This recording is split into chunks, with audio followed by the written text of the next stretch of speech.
Cutting Edge is honored to have with us today Wayne LaPierre, Executive Director of the National Rifle Association. And Wayne, you're here doing a book tour in Mission Viejo, California today. How's it going? How's this book tour going? And what's the name of your book? Well, it's going great. I mean, the name of the book is Guns, Freedom, and Terrorism. And, you know, at a time like this, whenever you look at history where countries are under attack and people are concerned about their safety, but make you more secure if you're just willing to give up some of your freedoms. And I wanted to write a book that told the truth about what our freedom means to our country, about the fact that now more than ever, Americans need to embrace the Bill of Rights and our freedom. Let me ask you this. We got your last book, which was called Guns, Crime, and Freedom, which is oddly very close to what you've just done. What's the difference? What do you cover in this book you didn't cover in the last one? A lot of new issues. I mean, the fact is that the people that want to ban guns in this country have now changed all their material. They no longer say that they care about crime. What they say is that they're trying to scare the American public into believing that these terrorist organizations like Hamas and Hezbollah out of the Middle East are wandering around gun shows in Michigan looking for a shotgun or two. And it's ridiculous, but that's what they're trying to lead America into believing, so they can shut down firearms shows, they can ban firearms, they can restrict ownership. And pilots. I mean, I had many commercial pilots in here tonight saying thanks for fighting for our opportunity to have a firearm in the cockpit so we can try to save that plane. Let's back up a little bit. You know, you've been with the NRA, what, how many years now, sir? I've been with the NRA for about 21 years. 21 years. Now, no one knows about Wayne LaPierre. I mean, you're obviously the key spokesman for the National Rifle Association. Where did you come from? Where did you grow up? I grew up in Roanoke, Virginia. There's a lot of shooting around there, a lot of hunting. People own firearms. It's a freedom that Virginia's a great state. It's a right-to-carry state, and it's something I've always believed. So how did you get involved with the NRA? Well, I grew up around people with the NRA. You grow up in an area like that, you run into the NRA at a very early age. But I also worked in the state legislature. We worked with the NRA to pass a bill through the Virginia state legislature that said if a criminal used a firearm in a crime, they automatically went to prison for 5 years in jail. That's the type of thing that stops crime and leaves all the honest people alone, and that's what we ought to be doing. For all those NRA members out there, 21 years ago, how many members were there in the NRA then? Less than 1 million. Can you believe it? And now we're 4 million and headed to 5 million. In fact, I hope to get us to 5 million by the 2004 election. Now, obviously, you have a lot of people in the Congress that are not so helpful as far as gun laws are concerned. Now we've got the Patriot Act, which we've got a friendly Congress, we've got a friendly administration. But tell us how do we balance that between personal freedoms and the fact that we need our national safety? Well, I'll tell you, I believe that you know, we shouldn't be pushed by this terrorist threat into giving up our freedoms. I mean, our freedoms are the essence of what the United States of America is about. Those freedoms we have in the Bill of Rights, whether it's speech, religion, right to be free in your house from search and seizure, right to own a gun, that's what separates us from every other country in the world. And I mean, we need to be vigilant. One of the things that everyone will bring up are there some 5 states, key states, that are really have been problems for gun rights activists for a number of years. California, New Jersey, Maryland. You've got the list. There's several on the list, and each one of them is a poster boy for anti-gunning. What are you doing in those states to try to back down these onerous laws? Well, you know, it's only been about a couple years since you had the Clinton administration basically trying to take the United States right where England and Australia are, where people have been banned from owning firearms, honest people. Crime's gone up by 50% since they enacted the ban with guns. Self-defense has been eliminated in those countries. Clinton, I remember when he wanted to make everyone call the federal government and take a federal test before you could own a firearm. And I've always said, well, you know, I wonder how many of us would have passed Janet Reno's federal test. I bet you Al Gore would have, probably Bill Clinton, but not the rest of us. So the point is, we've turned all that around. In Congress right now, we're on the verge of passing a bill that stops the frivolous lawsuits against the firearms industry. I believe that we're going to make sure that that Clinton gun ban from '94 will not be reenacted. I believe that... Is that the assault weapon ban? That's the so-called assault weapons ban. I believe that the Congress will take a look at that. They'll evaluate it on its merits, which there are none. It's done nothing to stop crime. It was based on total cosmetics, and I believe you'll see this Congress let it expire. I think that the bills where they wanted to shut down firearms shows and things like that are going to be defeated.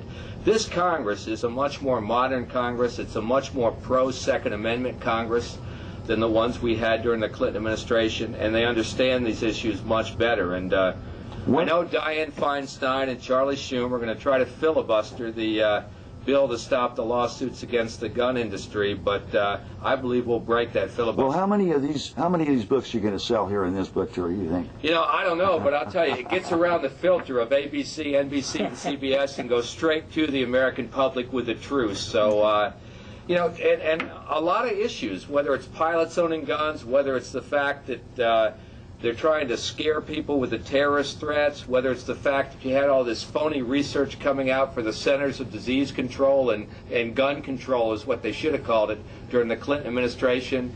I even talk about in the book Eleanor Roosevelt carried a firearm religiously when she was First Lady of the United States, and maybe she'd give Hillary Clinton a lesson on the Second Amendment when Hillary channels through to her. We're in Iraq. We just took over Iraq, and everyone in Iraq gets to have a firearm in their home. What's the NRA's position about firearms in Iraq? I think that we should end up like every country. When you get a government with a democracy where people have freedom and law and order, we need to make sure that citizens are able to own firearms to protect themselves. There are dictatorships all throughout the world run by tyrants where the first thing they've done is take away from the people the right to own a firearm to defend themselves, and that should sure never be the type of policy that the United States is exporting to any other country in the world. I've got one question for you, Wayne, and it has to deal with McCain-Feingold. Can you tell our audience why you're not allowed to be on the air within that 60 days before an election? What happened to freedom of speech in this country? You know, it's outrageous. I mean, the fact is the First Amendment said Congress shall make no law abridging free speech. The First Amendment doesn't say, except if you're thinking about criticizing a politician, or except if you're thinking about running an ad 60 days prior to an election.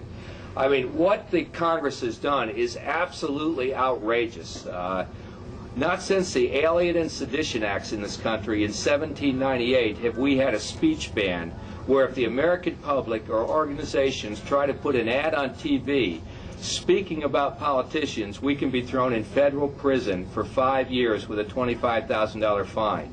And if you remember the Alien Sedition Acts, what happened then is John Adams' Federalist Party was trying to shut down Thomas Jefferson's Republican Party, and they enacted a law making it a federal crime to criticize the government or criticize a congressman. And there was such an uproar among the American public that the John Adams Party was thrown out 2 years later, and Thomas Jefferson ended up pardoning everybody charged under that law. One of the questions. In fact, the first person charged under that law was Benjamin Franklin's grandson, who ran the Philadelphia Democrat-Republican newspaper. The NRA, and thank goodness for the NRA, we have brought that case before the Supreme Court. The Supreme Court will be hearing it this fall. And I believe with all my heart the Supreme Court will throw out the speech ban restrictions in the McCain-Feingold bill. If they don't, we've lost our First Amendment in the United States. Who's the new president of the NRA? You know, I'll tell you, I've had the great fortune in the 12 years I've been running the NRA to serve with some tremendous NRA presidents. People like General Joe Foss, the #1 Marine Corps ace in World War II. Charlton Heston, I mean, what do you say? Moses, actor, patriot, statesman, gunner on a B-25 in World War II, marched with Dr. Martin Luther King in Selma, Alabama. I mean, these people brought gifts on our country and gifts to the NRA, and now, in my 13th year, I'm serving with Kane Robinson. He's a former police chief of Des Moines, Iowa. He's a real activist. He understands this issue. So I'm confident that the NRA's in good hands. We're full of energy, we're full of vitality, we're full of 4 million members, and an American public that wants their freedom protected to own firearms under the Bill of Rights. One last question, and it's the one that every NRA member in this country wants to know today. Michael Moore, tell us what the position of the NRA is on Michael Moore. You know, Michael Moore took a big, fat lie and made it into a so-called documentary. It was just absolutely outrageous. He invented, by splicing together 6 years of Charlton Heston's work, to make it look like there was one speech that Charlton Heston gave after Columbine. It was a total lie. It was a tremendous disservice to somebody like Charlton Heston. And the Academy Award folks ought to be ashamed of themselves for giving that so-called documentary film an award. It's not a documentary. Documentary is supposed to be the truth. That work by Michael Moore was simply a lie. It was fabricated.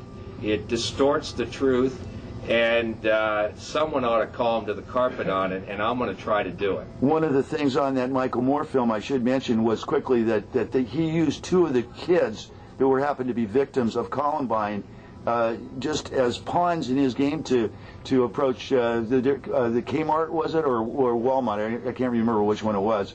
But to say that they shouldn't sell ammunition. It was outrageous what he did. I mean, he's got the American public believing that Charlton Heston flew into Colorado right after the Columbine massacre and held up that firearm and said, "From my cold dead hands." The truth is, that never happened.